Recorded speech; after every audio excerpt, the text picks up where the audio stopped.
Hello students, स्वागत है आपका अपने चैनल कॉमर्स गुरुजी में। और आज की वीडियो में हम लोग पढ़ने वाले हैं आपका chapter not for profit organisation.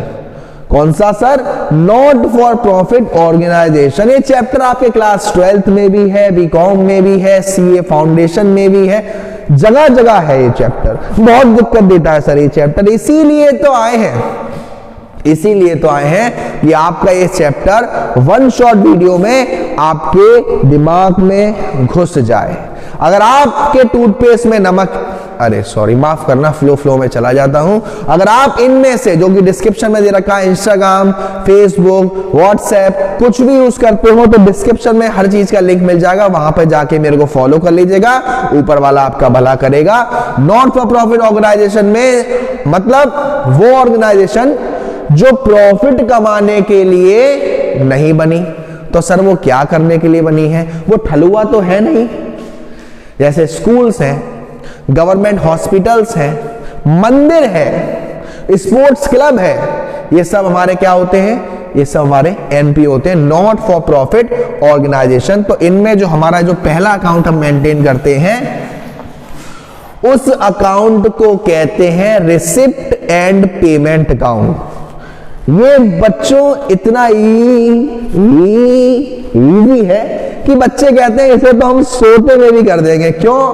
क्योंकि रिसीप्ट एंड पेमेंट अकाउंट आपका एक रियल अकाउंट के नेचर का है, और रियल अकाउंट का रूल कहता है debit what comes in and credit what goes out. जो चीज आपके पास आ रही है वो डेबिट कर देंगे, और जो चीज आपके पास जा रही है उसे क्रेडिट कर देंगे। मैं उन सारे लोगों से हाथ जोड़कर रिक्वेस्ट करता हूं कि हाल फिलहाल में मोदी जी ने, हमारे प्यारे मोदी जी ने, पीएम जी ने लाइव कॉन्फ्रेंस जब वो कर रहे थे तो उन्होंने बेटी बचाओ बेटी पढ़ाओ की जगह गलती से उनकी टंग स्लिप हो गई और उन्होंने बेटी बचाओ बेटी पटाओ बोल दिया। देखो कभी कभार हो जाता है तो उसके लिए बहुत बड़ा इशू बना दिया है, प्लीज ऐसा ना दें। पटा तो खैर लोग लगे हुए हैं, जरूरी थोड़ा ना मोदी जी कहेंगे तभी लोग करेंगे, लेकिन उनको इस चीज में ना घसीटे। बिग फैन हूं मैं तो मोदी जी का, ऐसी क्या बात है। डेबिट साइड और क्रेडिट साइड। रियल अकाउंट क्या होता है सर? रियल अकाउंट होता है जिसमें पैसा आएगा तो डेबिट साइड और पैसा जाएगा तो क्रेडिट साइड, क्योंकि ये किसका है? रियल अकाउंट रूल है। तो इसके डेबिट साइड में क्या आएगा सर? रिसिप्ट आएगा, अमाउंट आएगा। क्रेडिट साइड में क्या आएगा? पेमेंट आएगा सर पेमेंट आएगा सर। रिसिप्ट और पेमेंट अकाउंट में अगर आपके पास कैश आ रहा है या कैश जा रहा है, जैसे मैं जा रहा हूं ना तो क्या होगा? पेमेंट होगा। और जैसे मैं ये आ रहा हूं ना, ये मैं आ रहा हूं और ये मैं जा रहा हूं, ये मैं आ रहा हूं तो आएगा पैसा तभी रिकॉर्ड किया जाएगा डेबिट साइड में, और जाएगा पैसा तभी रिकॉर्ड किया जाएगा पेमेंट साइड में। अगर पैसा नहीं आया है, नहीं गया है, आउटस्टैंडिंग है, प्रीपेड है, एक्रूड है, तो उसका ट्रीटमेंट रिसीप्ट एंड पेमेंट में नहीं होगा। जब भी आप रिसीप्ट एंड पेमेंट अकाउंट की शुरुआत करेंगे तो आपको कैश का बैलेंस दे रखा होगा जो कि डेबिट साइड में डालोगे, और अगर बैंक ओवरड्राफ्ट वगैरह दे रखा है तो उसे क्रेडिट साइड में डालेंगे। तो रिसीप्ट एंड पेमेंट अकाउंट, जिन बच्चों ने कैशबुक चैप्टर अच्छे से किया होगा, क्लास 11th में था, आई होप सो, उनको रिसीप्ट एंड पेमेंट में दिक्कत नहीं आएगी। आप कह सकते हो जिस तरीके से आप अपनी गर्लफ्रेंड को प्यार से बाबू बुलाते हो, उसी तरीके से ये कैशबुक को हम रिसीप्ट एंड पेमेंट बुलाते हैं। दूसरा अकाउंट कौन सा है सर? इसी अकाउंट से बहुत डर लगता है, इसी अकाउंट से बहुत डर लगता है, क्योंकि समझ में नहीं आता कौन सी चीज कहां पर क्यों जाएगी। Why this कोलावरी दी, है ना? कौन सी चीज हमारी किस साइड आएगी? तो हमें यहां पर दो अकाउंट ट्रीटमेंट करेंगे, एक आपका डेबिट साइड और एक आपका क्रेडिट साइड। और ये रूल कौन सा फॉलो हो रहा है? यहां रूल कौन सा फॉलो हो रहा है? सर यहां रूल फॉलो हो रहा है नॉमिनल नेचर का। और नॉमिनल नेचर क्या कहता है? डेबिट में एक्सपेंसेस डाल दो, क्रेडिट में इनकम डाल दो, डेबिट में एक्सपेंसेस डाल दो। तो डेबिट में क्या होगा? सारे एक्सपेंडिचर और सारी इनकम।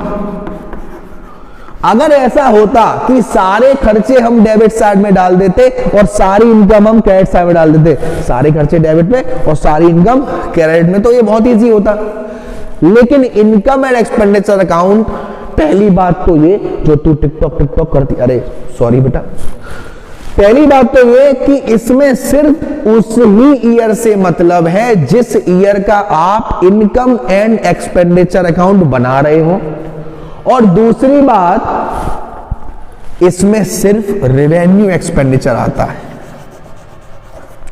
डेबिट साइड में कौन से एक्सपेंडिचर? Revenue expenditure. और क्रेडिट साइड में कौन सी रिसीप्ट? Revenue receipt. तो इस चीज को समझाने के लिए मैं आपको बारी बारी, सॉरी बेटा माफ करिएगा, बारी बारी से कैपिटल एक्सपेंडिचर और रेवेन्यू एक्सपेंडिचर कहूंगा।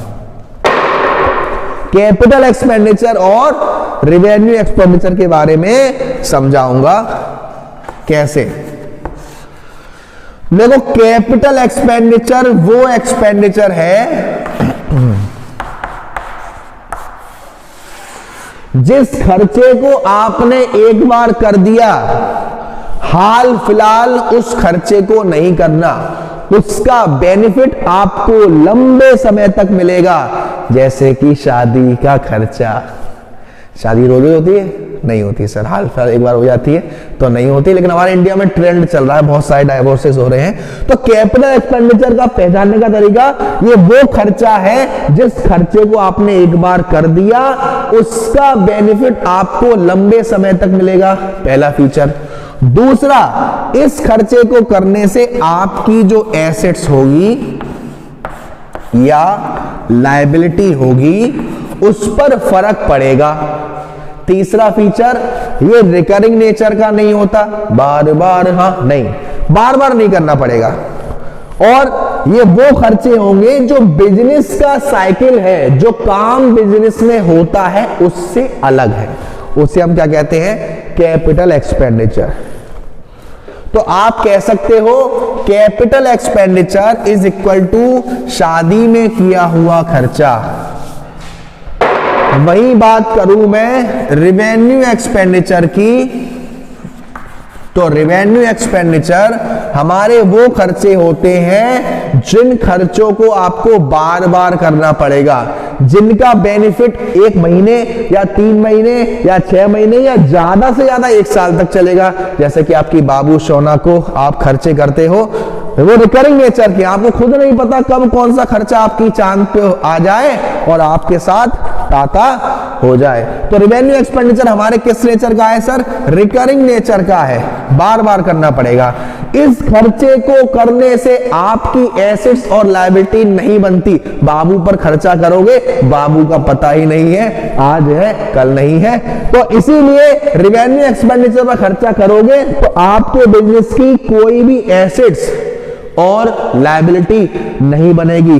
तीसरा फीचर, इस खर्चे को करने से, ये जो खर्चे होते हैं ये सारे हमारे बिजनेस के अंदर के होते हैं, जो हम काम कर रहे हैं उसी से रिलेटेड होते हैं। तो रेवेन्यू एक्सपेंडिचर को इनकम एंड एक्सपेंडिचर के डेबिट साइड में डालते हैं। वही बात करें जाए हम रिसीप्ट साइड, तो बस यहां पे हम खर्चा कर रहे हैं, वहां पे हमें पैसा मिलेगा। तो कैपिटल रिसीप्ट कौन सी है? वो रिसीप्ट जो आपको एक बार मिल गई तो बार बार नहीं मिलेगी, उसके आने से आए बाहर, ऐसा नहीं, वो पैसा आएगा तो आपकी एसेट्स और लायबिलिटी पर फर्क पड़ेगा और आपके बिजनेस से रिलेटेड नहीं है। रेवेन्यू रिसीप्ट बार बार मिलेगा आपको, एक बार मिला है तो रिकरिंग नेचर का है, आपके बिजनेस से रिलेटेड है। तो एक्सपेंडिचर में, इनकम एंड एक्सपेंडिचर में डेबिट साइड में हम क्या डालेंगे sir? Capital expenditure, sorry revenue expenditure, और क्रेडिट साइड में रेवेन्यू रिसीप्ट। बैलेंस शीट जो बनाते हैं हम नॉट फॉर प्रॉफिट ऑर्गेनाइजेशन में, वो जब ही बनाएंगे दो बैलेंस शीट बनती है, एक साल के शुरुआत में जिसको हम ओपनिंग बैलेंस शीट कहते हैं और एक साल के एंड में जिसको हम क्लोजिंग बैलेंस शीट कहते हैं।